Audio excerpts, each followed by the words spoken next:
সন্তানের পরিচয় লুকিয়ে মা আর খালা মিলে আমাকে দ্বিতীয় বিয়ে দিল। আমি আগে মনে করতাম পুরুষের চেয়ে হিংস্র পশু আর এই পৃথিবীতে নেই, কিন্তু আমার ধারণা ভুল ছিল। আমার নাম পাখি, খুব চঞ্চল স্বভাবের মেয়ে ছিলাম। সারা গ্রামে ঘুরে ঘুরে বেড়াতাম আর আমার মায়ের বকা খেতাম। যেহেতু আমার নাম পাখি, তাই না আমি নিজে বন্দি থাকতাম, না কোনো পাখিকে খাঁচার মধ্যে বন্দি থাকতে দিতাম। একদিন গ্রামের মনির ভাই এসে বলল আমার লেখা গল্প নাকি পেপারে ছাপানো হয়েছে। মনির ভাইয়ের জন্যই আমার এই অর্জন। সে আমাকে গল্প লিখতে অনেক সাহায্য করেছে। এই নিয়ে 6বার আমার গল্প ছাপিয়েছে। বাবাকে যখন দেখালাম, দেখো বাবা আমার গল্প ছাপানো হয়েছে, বাবা তখন বলল এই নিয়ে 6বার ছাপিয়েছে, তা টাকা পয়সা কি কিছু পাইছিস? আমি বললাম না। এই মধ্যে মা এসে তাড়া দিল আজকে বাবার সাথে আমার অফিসে যাওয়ার কথা। আমার বাবা কমিউনিটি ক্লিনিকে চাকরি করে। আজ আমি প্রথম বাবার শহরের অফিসে যাচ্ছি। বাবা তার সাইকেলের পিছনে বসিয়ে আমাকে নিয়ে যাচ্ছে। রাস্তায় মনির ভাইয়ের সাথে দেখা। আমি তাকে ডাক দিয়ে বললাম, মনির ভাই শহরে যাচ্ছি।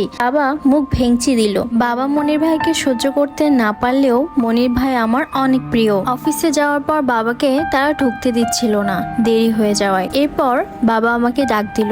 আমাকে বাবার বস দেখার সাথে সাথে অবাক হয়ে যায়। বাবা আমাকে নিয়ে এসেছিল একটা চাকরির জন্য। এরপর বাবার বস আমাদের বসতে বলল, আর তারপর আমাকে 2টি প্রশ্ন জিজ্ঞাসা করলো। একটি হলো আমার নাম কি, আর একটি হলো আমার বিয়ে হয়েছে কিনা। আমি অবিবাহিত শুনেই বাবার বস সাথে সাথে আমাকে বিয়ের প্রস্তাব দেয়। এই কথা শোনার সাথে সাথে বাবা যে বসের গায়ে হাত তোলে আর আমাকে বাসায় নিয়ে আসে। বাড়ি আসার পর মা যখন বলল কি হয়েছে, বাবা রাগ করে বলল 45 বছর বয়স, বউয়ের সাথে ডিভোর্স হয়ে গিয়েছে, সে চায় নাকি আমার পাখিরে বিয়ে করতে। তখন মা বলে উঠলো, আপনি যে আপনার বসের সাথে রাগারাগি করলেন, আপনার চাকরিটা কি থাকবে? তখন বাবা বলল, জানি তো আমার চাকরি থাকবে না, এজন্য আমি নিজে বলে এসেছি যে ওই চাকরি আমি করব না, দরকার হলে মাঠে কাজ করে খাবো, তাও ওই দামড়ার সাথে আমি আমার পাখিরে বিয়ে দিব। বাবা আর মায়ের সব কথা আমি লুকিয়ে লুকিয়ে শুনেছিলাম। এজন্য ওই দিন বিকাল থেকে আমার এগুলো নিয়ে খুব মন খারাপ ছিল। মন খারাপ করে আমি নদীর পাশে বসেছিলাম। এমন সময় মনির ভাই এসে বলল,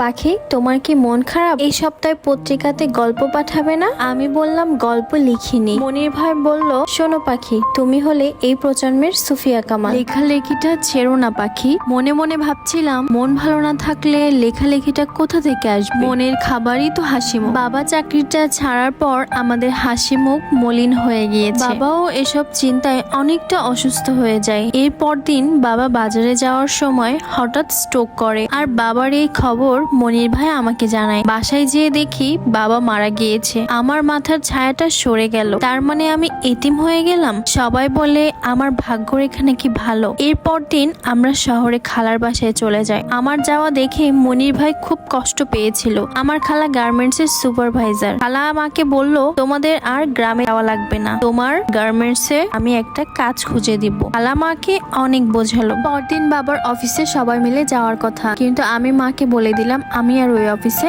একদমই পা দিব না। তাই মা আর খালা মিলেই বাবার অফিসে চলে গেল বাবার পেনশনের টাকাটা উঠাতে। ওইখানে যেই খালা জানতে পারলো বাবার বস আমাকে বিয়ে করতে চায়, শোনার সাথে সাথে খালা মাকে বলল, স্যার যে তোমার মেয়েকে বিয়ে করতে চায় তো তোমাদের সৌভাগ্যের ব্যাপার। বাসায় এসে মা আর খালা আমাকে ওই বসের সাথে বিয়ে করার জন্য রাজি করাই। আমি যখন না বললাম, খালা বলল, একটা সরকারি চাকরিজীবী বড় বস যে তোকে বিয়ে করতে চাইছে, এটাই তো তোর 7 কপালের ভাগ্য। ছেলে ডিভোর্সি, আর যদি ডিভোর্সি না হতো তাহলে তোর মতো মেয়ে বিয়ে করতে যেত কোন দুঃখে? সে তো মন্ত্রী মিনিস্টারের মেয়েকে বিয়ে করতো। মাকে বললাম বিয়ে যদি করতে হয় তাহলে আমি মনির ভাইকে বিয়ে করব। মা আমাকে চর মেরে বলল, একটা থাপ্পড় দিয়ে দাঁত সব ফেলে দিব, জ্যান্ত পুঁতে ফেলবো। বিয়েতে রাজি না হয় মা বলল, বাবার মরা মুখ দেখেছিস না, এবার আমারটাও দেখবি। এক পর্যায়ে মা আর খালা মিলে আমাকে বিয়েতে রাজি করিয়ে ফেলল। এরপর আমার বিয়ে হয়ে গেল বাবার সেই 45 বছরের বসের সাথে। শুরু হলো আমার জীবনের কালো অধ্যায়। সংসার একজনের সাথে আর মনে আর একজন। তখন মনে হলো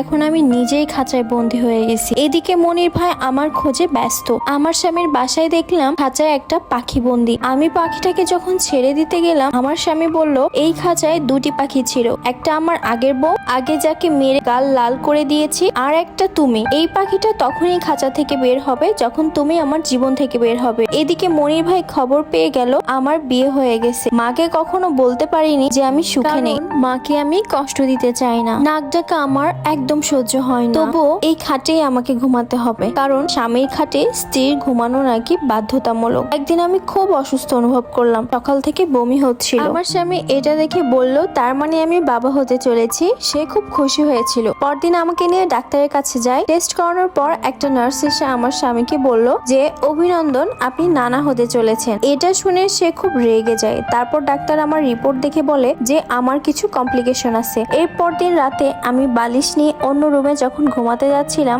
আমার স্বামী বলল তুমি অন্য রুমে কেন যাচ্ছ? আমি তখন বললাম ডাক্তার একসাথে এক ঘরে থাকতে নিষেধ করেছে। এরপরের দিন হঠাৎ আমার স্বামী অন্য একটা মেয়ের হাত ধরে বাসায় ঢোকে। সাথে কে জিজ্ঞেস করলে সে বলে ডাক্তার না তোমাকে আমার সাথে থাকতে নিষেধ করেছে, তাই ওকে নিয়ে আসলাম। আমি বললাম এটা কি বলছেন? আমাকে চড় মেরে বলল আমার সাথে যে তেরামি করবে তার ফল এমনই হবে, আর এখন থেকে আমি যা ইচ্ছা তাই করব, তুমি শুধু দেখবে। ঠিক ওই দিনই আমি আমাদের বাসায় খাঁচায় বন্দি থাকা পাখিটাকে মুক্ত করে দেই, আর রাতেই আমি মায়ের কাছে চলে আসি।